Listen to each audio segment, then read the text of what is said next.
E quanta gente ci sta? Buonasera a tutti e bentornati a Liberamente, variazioni e scorribande qui su Radio Libertà. Allora, quando è in ballo l'onorevole, almeno nominalmente sulla carta, diciamo, Ilaria Salis, la cronaca supera la fantasia più sfrenata, si fa avanguardia pura, cioè è la politica tradotta in surrealismo o il surrealismo tradotto in politica. Siamo alla scomposizione di qualunque minimo significato, al funerale del principio di non contraddizione, alla proprio venir meno di qualunque riferimento minimo. Proprio perché siamo in un terreno incognito, iniziamo dalla cronaca, che è quasi sempre il miglior commento in questi casi. Ilaria Salis, l'ultima scoperta, sapete, di AWS, no? Creatura politico-mediatica del formidabile duo Fratoianni-Bonelli, ha annunciato tra squilli di tromba che domani si recherà a Bologna, in via Don Minzoni, dove un gruppo di collettivi per la casa, insieme al solito milieu di centri sociali Universo Antagonista, hanno occupato uno stabile, un intero stabile.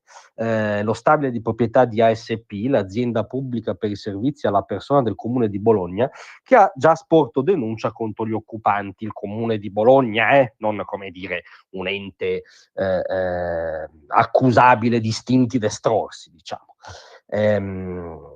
E l'onorevole è entusiasta di questa sua nuova fondamentale missione politica. Immaginiamo che tutti i cittadini europei che le pagano lo stipendio all'Europarlamento abbiano in mente missioni di tal fatta, che lei ha descritto così: è per me un grande piacere e un onore esprimere tutta la mia solidarietà e sostenere politicamente questa importante lotta dal basso per il diritto all'abitare. Ora, la prima ipotesi è allertare un'ambulanza. Se vogliamo però prendere sul serio le parole dell'onorevole Salis, noi stiamo dicendo che per una persona che, volenti o nolenti, rappresenta gli italiani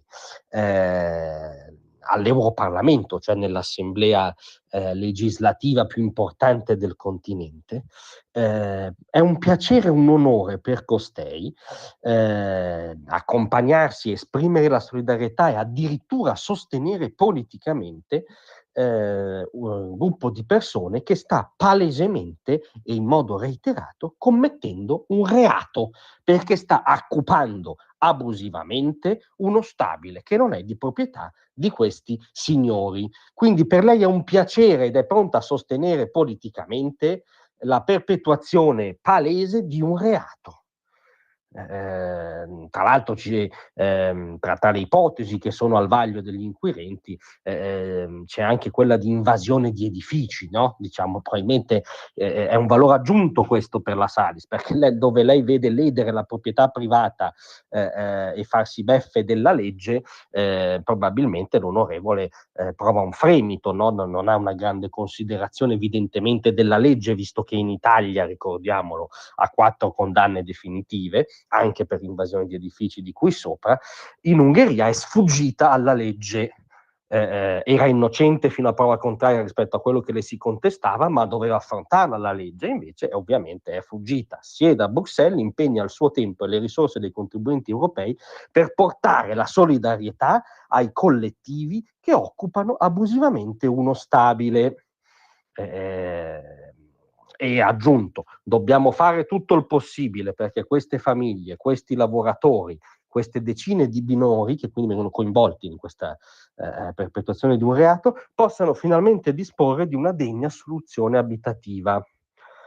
Cioè, va bene, si batta per la costruzione di nuove case popolari, che evidentemente è una lacuna della Rossa Bologna, si occupi per una maggiore efficienza nell'assegnazione degli stabili di proprietà pubblica, che evidentemente è una lacuna della Rossa Bologna, si adoperi all'interno del recinto legale di una democrazia liberale per porre rimedio a quello che è spesso sì un problema abitativo, che non si risolve però sbaraccando il suddetto recinto e sdoganando che il diritto di proprietà è nullo, che si può occupare lo stabile che si vuole e che questo reato è addirittura un'impresa politica da rivendicare.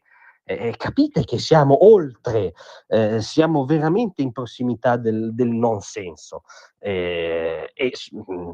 La cosa potrebbe strapparci un sorriso, addirittura lasciarci andare a un riso liberatorio, appunto avanguardista, se non fosse che l'onorevole Salis, ahimè, purtroppo da un punto di vista formale, anche se mi viene un dolore all'altezza dello stomaco a dirlo, rappresenta anche me, rappresenta gli italiani a Bruxelles. Allora no, c'è qualcosa che non va. Un europarlamentare non può in modo pubblico celebrare, rivendicare il fatto che si commetta un reato e che si occupi abusivamente uno stabile. O esce, ha due alternative l'onorevole: può uscire da questa sua tarda adolescenza movimentista e antagonista, oppure può rassegnare le dimissioni da europarlamentare, perché si colloca espressamente in un alveo appunto antagonista ed extraparlamentare. Ma rappresentare gli italiani a spese loro e celebrare i reati di occupazione di edifici, invasione di edifici, no. Esiste ancora, onorevole Salis, un minimo di senso. Grazie a tutti, a domattina.